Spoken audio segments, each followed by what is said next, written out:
So having lived in the US for quite some years, I'm very used to seeing the classic Ford Mustang, but it didn't look much like this. This is the Ford Mustang Mach-E, the electric version for the modern age. There's no doubting it's a Mustang. The branding is absolutely everywhere. But back here is just about the only thing I do recognise, apart from that famous horse, and that's the rear lights. They are remarkably similar. So your basic Mustang Mach-E starts at £50,000. This is an extended range all-wheel drive, which is, you know, kind of middle. If you want to go GT, then you're talking about £72,000. The roof is specially designed to mimic that shape of the coupe, but also it's a sunroof, but specially designed so it doesn't let the heat in. A huge bonus. It might be a 2-ton car, but it can only tow about 750 kilos. So if you like big horses, in some ways, it's not the right one for you. So the charging point is here on the passenger side. It's really neat, really easy to use. And another feature I really like on Fords is this, because this will show you when it's charging with blue lights, approximately how far you are around the circle is how fully charged you are. So you've got a couple of options with this car. You've got the standard model, which has a 70 kilowatt battery, does around about 273 miles, not necessarily in the real world. And there's this one, which is the extended range, has a 91 kilowatt battery and is said to do around about 335 miles. Although what I'm actually finding is in the real world, I'm getting 245. That's new to me and slightly unusual is this. Well, it depends what you want to call it. A fruit, a frunk maybe if you're American. Anyway, it's a boot in the front. Flipping heck, that's useful, isn't it? It's always good to have more boot space. And a lot of them have got compartments in, which is like compartmented organising spaces. They're really brilliant. But they're really useful extra space to have. It's got a little button inside just in case any child or anyone could trap themselves inside, they can always escape. But what a nice little space. The actual boot is a thing of beauty in many ways. It's got lights inside. It's got a wonderful back shelf which you can adjust. So you can have it on a high setting, or you can buy yourself even more room and have it on a lower setting. The seats will fold down, so you've got a perfectly level floor, so you've got lots of space. You've got a 12-volt charging facility in the back as well. And this I particularly love. I am not a fan of parcel shelves. They get in the way, especially if you're carrying something big. They get muddy, they get broken. This one is fabric. So if you are carrying something big, it doesn't matter. It just bends out of the way and accommodates what you've got in the boot. And so you don't need to take it out every 5 minutes. I'm a huge fan. And the other thing it's got is if you do close it by setting this, you can, let's see if it works, open it. In theory, say you were carrying Doodle because he'd exhausted himself with an amazing run. I should be able to, in theory, carry the dog and open it. These never quite work that well, do they? Right, let's try it again. Let's try it again. They're always a bit hit and miss, these systems.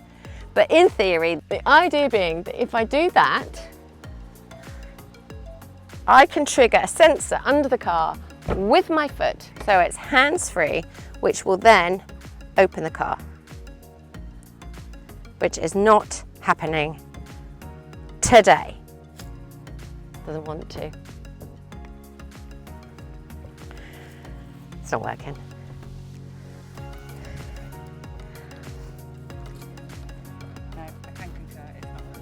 Yeah, well, did you not believe me? Did you just think it was my rubbish foot action? Yeah, thought you were going to. Just because we haven't got all model long legs. Even with this manoeuvre, it's not working, no.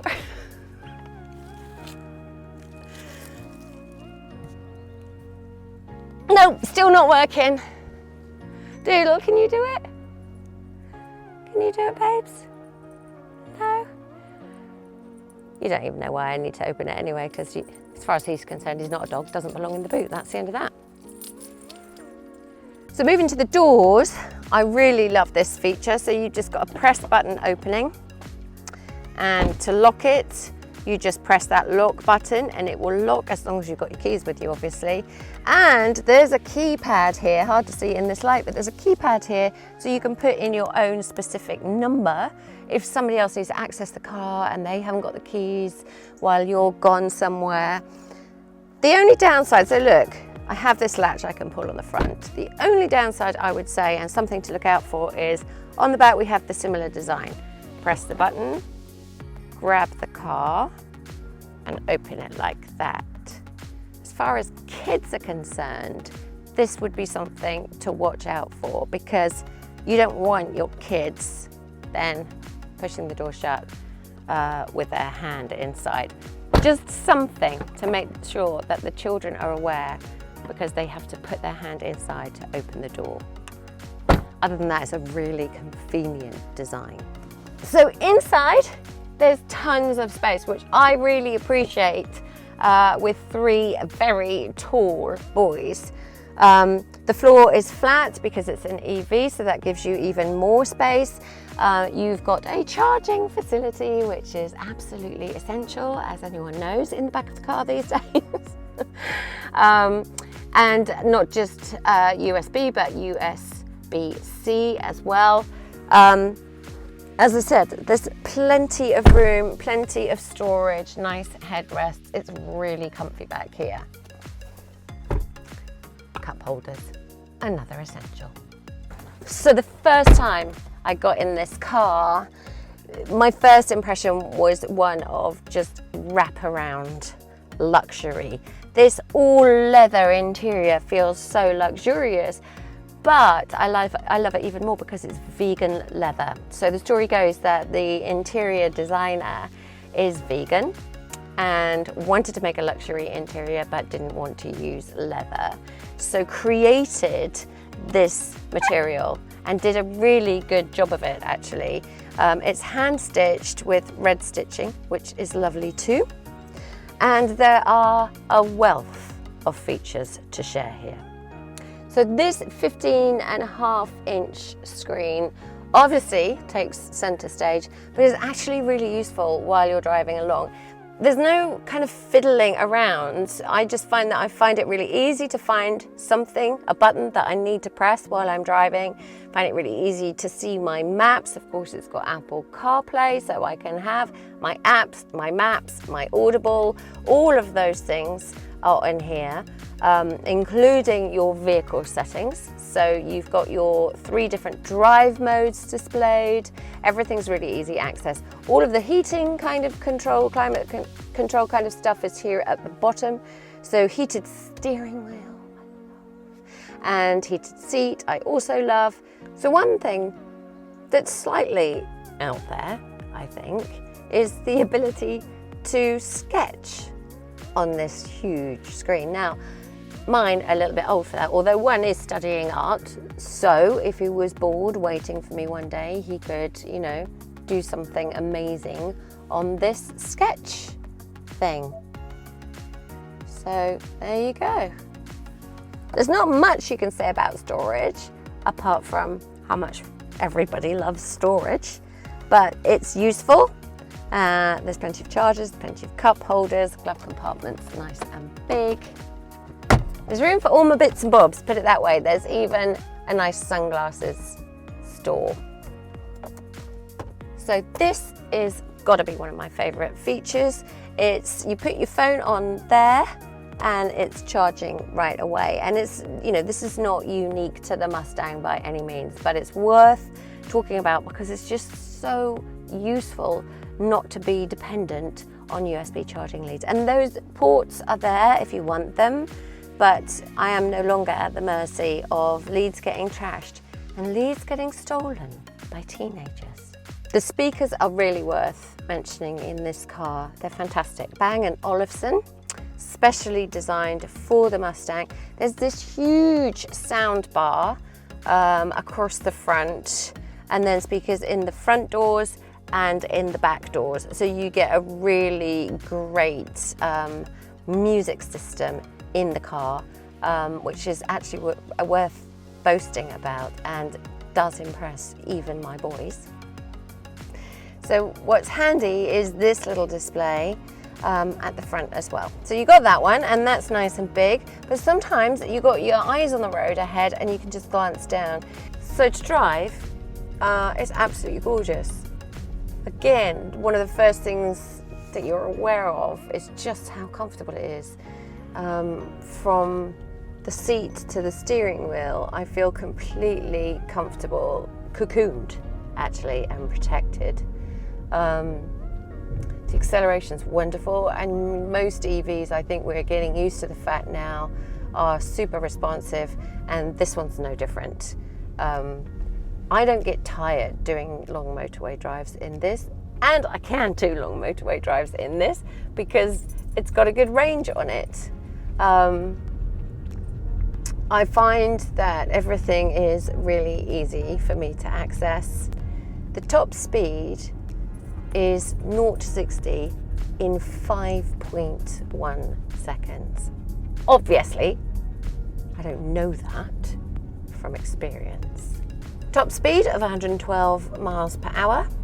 And I can see at glance how I'm using my energy in terms of acceleration, deceleration, and speed. So the one pedal driving I like a lot. I mean, basically, think of it in terms of regenerative braking. They often all have different names for these different ways that they have of incorporating these systems into their car. So here it's the one pedal driving. I like it because it's energy efficient, of course, and that's the most important thing, is saving your miles. But I really like it because it makes me feel like quite a measured, safe driver. I like the fact that it makes my driving feel even and better as a consequence, actually. It's one of the things I really like. So in terms of different drive modes, obviously the one pedal drive is down here, and then we have our 3 different modes. So untamed, I love these descriptions. Untamed, exhilarating drive, machine and road align as one. Well, all right. But that obviously is your least efficient mode. And then we've got active, which is your kind of everyday driving. In actually, frankly, Whisper, which is your most efficient mode, you can barely notice the difference. I mean, I use it a lot, especially when I'm out for a long day and I know I'm going to use a lot of miles, and I don't feel like I'm having to economize or struggle or slow down in any way at all in Whisper mode. So I've been looking at the most common questions asked about the Mustang Mach-E online. So is it really a Mustang? Yes, it is a Mustang. Ford Mustang are part of Ford, okay? So does the Mustang self-drive? Well, no, not really. It does, we haven't tested this. We'll save that for another film. It does have a self-parking system. I'm not very brave with those things. It does have cruise control, and we've talked about the one pedal driving. So, all of that stuff helps if that's what you want.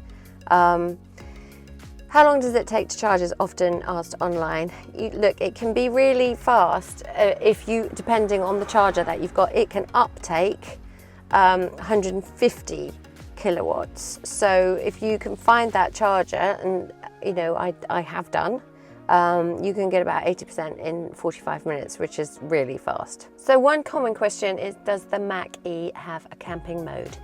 was a little bit confusing because I didn't know what camping mode was, frankly.